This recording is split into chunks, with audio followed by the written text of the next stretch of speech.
Class 12 আজকে আলোচনা করব সমুদ্র তরঙ্গের সঞ্চয় কার্যের ফলে সৃষ্ট ভূমিরূপ, যেগুলো চিত্র সহ বর্ণনা করা আছে। তোমাদের 2025 সালের জন্য কিন্তু সমুদ্র তরঙ্গের কাজ খুবই গুরুত্বপূর্ণ।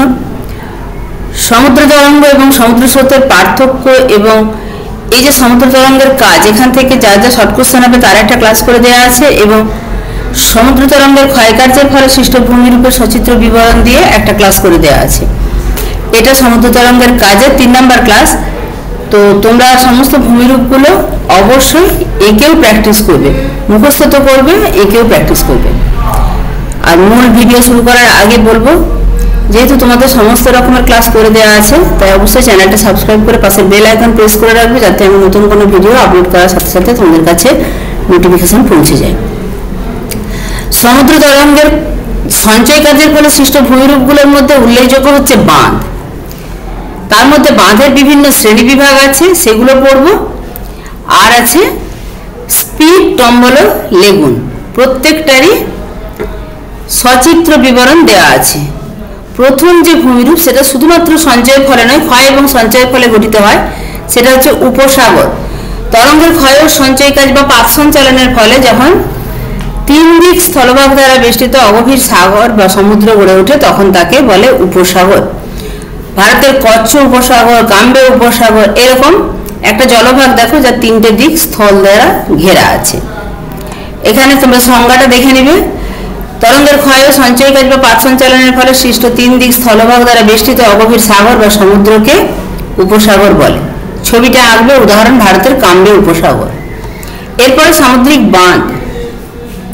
সমুদ্রে বাঁধ দেওয়া হয়েছে এরকম নয়, কিন্তু সমুদ্রের গভীরে, যেটা হচ্ছে উপকূলের অদূরেই, কিন্তু সমুদ্রে যেখানে জল আসে যায় সেই অংশটাতে বাঁধ সৃষ্টি হয়। কিসের বাঁধ? না, বালি দ্বারা সৃষ্ট বাঁধ, যেটা সমুদ্র তরঙ্গের সঞ্চয় কাজের ফলে সৃষ্ট।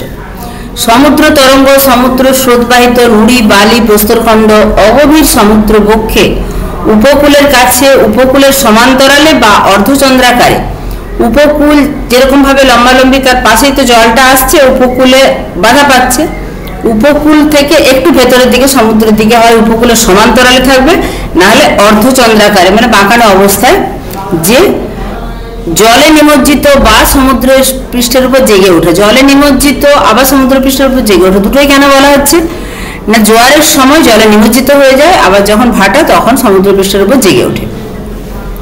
দীর্ঘ ও সংকীর্ণ চড়াকে বলে সামুদ্রিক বাঁধ। এখানে দেখো, এটা অর্ধচন্দ্রাকারে গঠিত বাঁধ, এটা উপকূলের সমান্তরালে, এটা উপকূলের সমান্তরালে গঠিত বাঁধ, এটাকে বলছে সামুদ্রিক বাঁধ।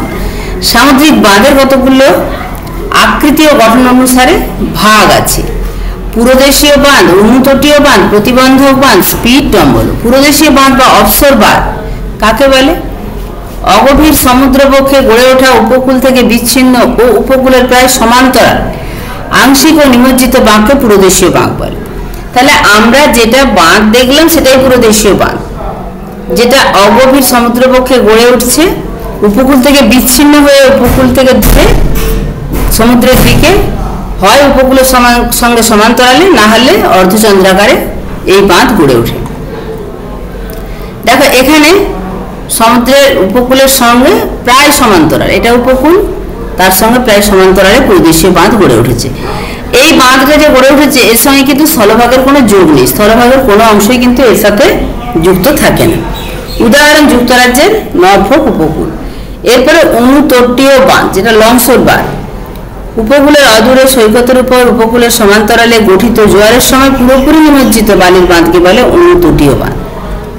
উপকূলের সমান্তরালে হচ্ছে, জোয়ারের সময় পুরোপুরি ডুবে যায়, এরকম বাঁধকে বলে অনুতটীয় বাঁধ। এখানে একটা জিনিস ভুল হয়েছে, সেটা হচ্ছে এটা 2-এর দাগ হবে, 3-এর দাগে পরবর্তী বাঁধটা আছে, ওটাকে একটু 2-এর দাগ করে নেই। 3-এর দাগে প্রতিবন্ধক সৈকত ও দ্বীপ, যেটা বেরিয়ার বিচ ও আইল্যান্ড।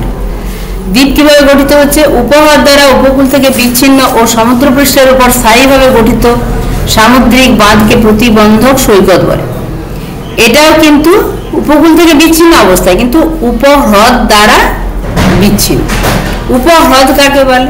উপসাগরের মতোই 3 দিক স্থল দ্বারা ঘেরা যে হ্রদ, সেটা হচ্ছে উপহ্রদ।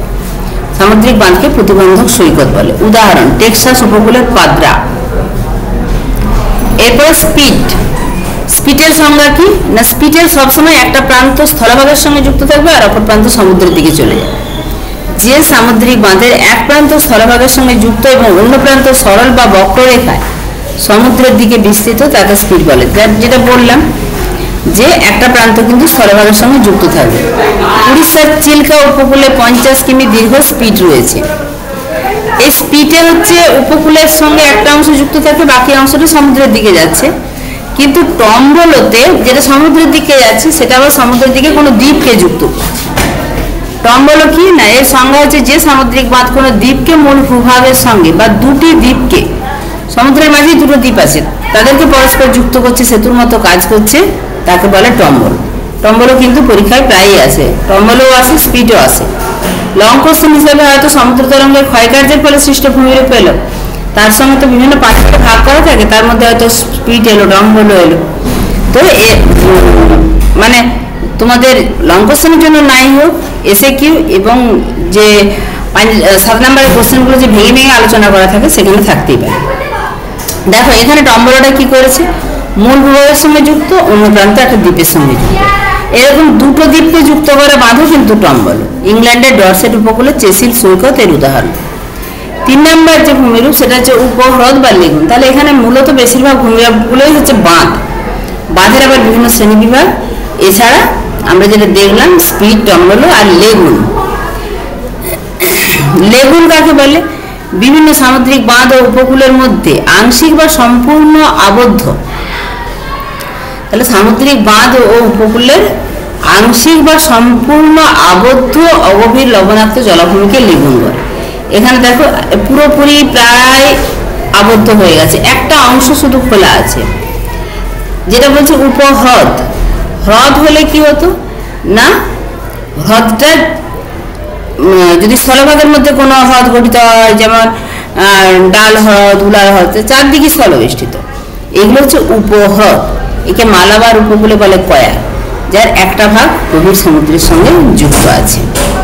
উদাহরণ ভারতের ভীমানাথ কয়াল, বৃহত্তম উপহ্রদ। মালাবার উপকূলে এই উপহ্রদগুলোকেই স্থানীয় ভাষায় কয়াল বলে।